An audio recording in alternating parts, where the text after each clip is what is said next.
Imagine the scene. You have an AM4 motherboard, something like this. You have a Ryzen 3600. You got 32 gigabytes of DDR4 RAM. It's not the fastest, but it's pretty good. And you've also got a 3080.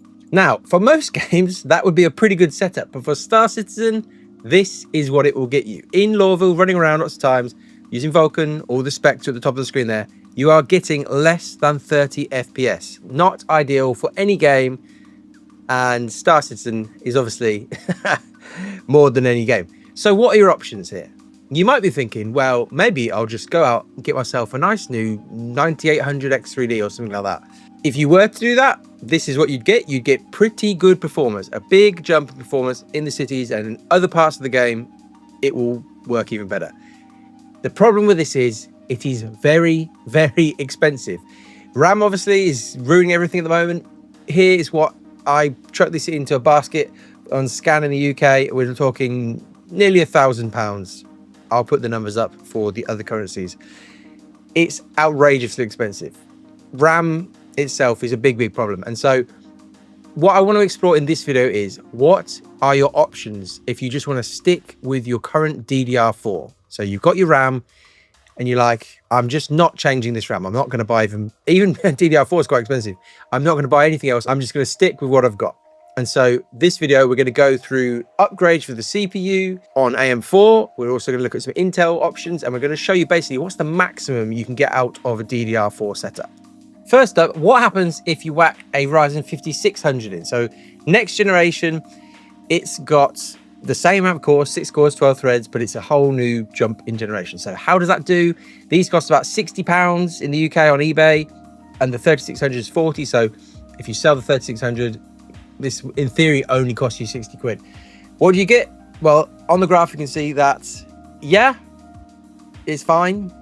you've gone up 5 frames, and maybe you'll notice, especially maybe the 1% percentile FPS, but ultimately this is no real game changer. Like, it's better, the overall experience will be smoother, but unfortunately this sort of upgrade isn't going to massively change the situation. What about a slightly different option at £60 roughly, the 3700X? So I've got all these CPUs, I thought I'd just test them all. This obviously has more cores and threads, 8 and 16. It's obviously of the same generation of the 3600, costs about the same as the 5600.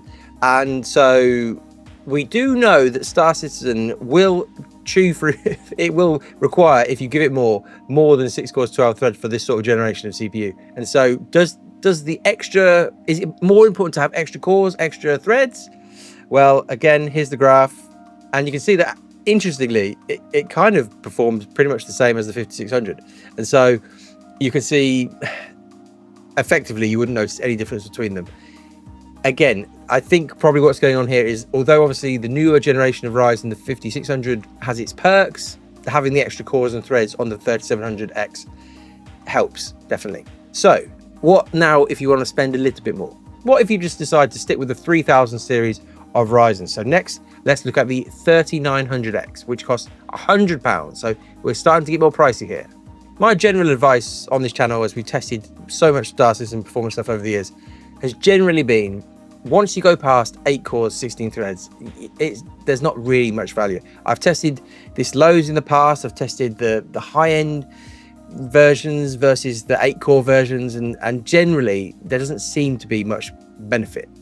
But this is quite interesting. You can see on this graph that actually the 3900X is quite a bit ahead of the 3700X, and actually still beats out the 5600.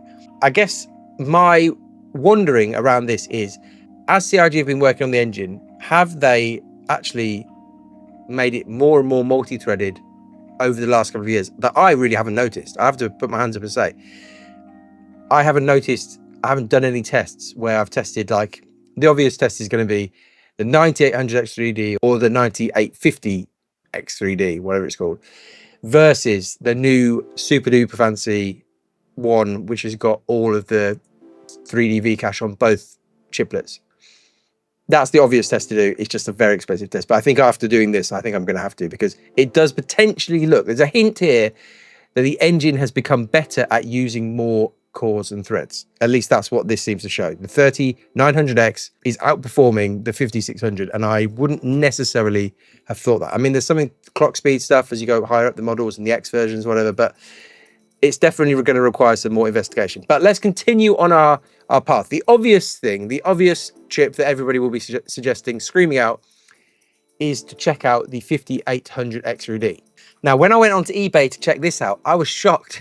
I'm shocked how expensive this is. So it costs about £330 secondhand, which is mad. And maybe the good news is that AMD have re-released this, or I don't know exactly when, are re-releasing this, hopefully everywhere worldwide. But I think the general gist with RAM prices, they've thought, well, actually, loads of people are going to stick with AM4, DDR4, and so let's just re-release what is effectively the best processor on the platform. But it's expensive. This is super expensive, and as we'll come on to, there's some other options that potentially make actually a bit more sense. But here's what it looks like performance-wise. You can see that it is a significant jump up. 42 FPS for the average, 22.8 for the first percentile stuff.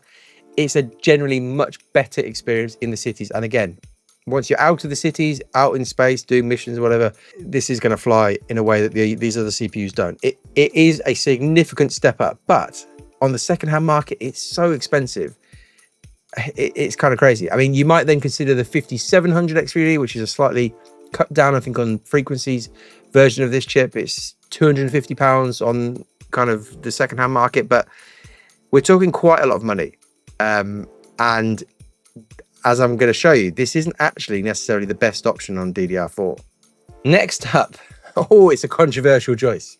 Let's look at my 13700KF, which has been sitting around doing nothing for quite a while, but it's still there. I've still got it.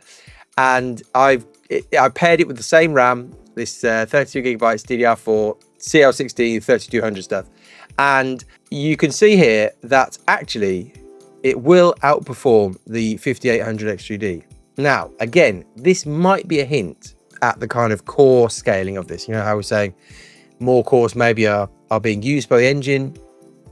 Obviously, the 3700KF has got a lot of E cores as well, and it's potentially what's happening here is that the Intel chip is just able to just spread out the work more, obviously, than the 5800 X3D. This result is in some ways a bit of a change up. When I first tested these, the 5800 XUV, I think was ahead from what I can remember. I'll put something on the screen, or at least it was a lot closer.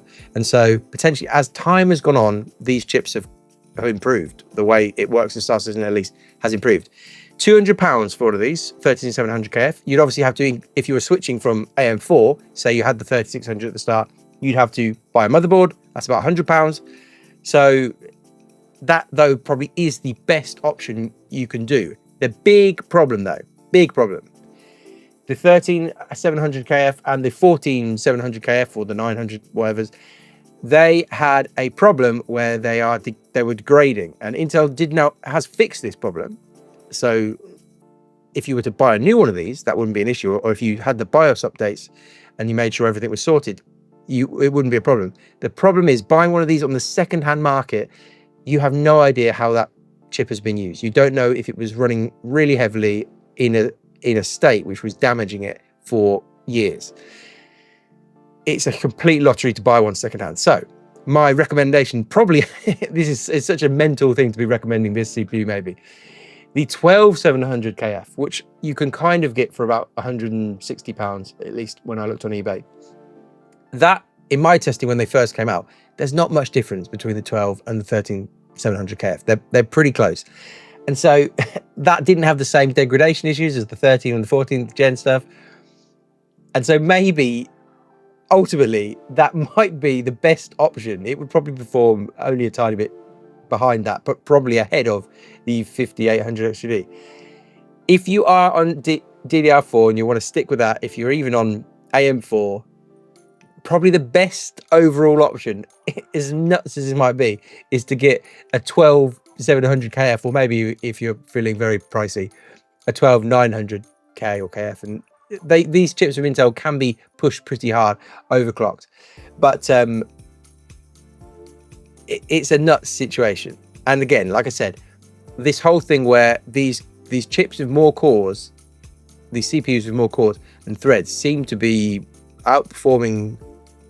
I'm gonna have to save up my pennies and get myself the new crazy double V cache thing, I think, and just do the test, because it does potentially look as though something has shifted in the Star engine over the last couple of years, and whereas in the past there was no difference between, I think I tested the 7800 X3D and then the 7950 X3D or something like that. There was basically no difference. I'll put it on the screen now.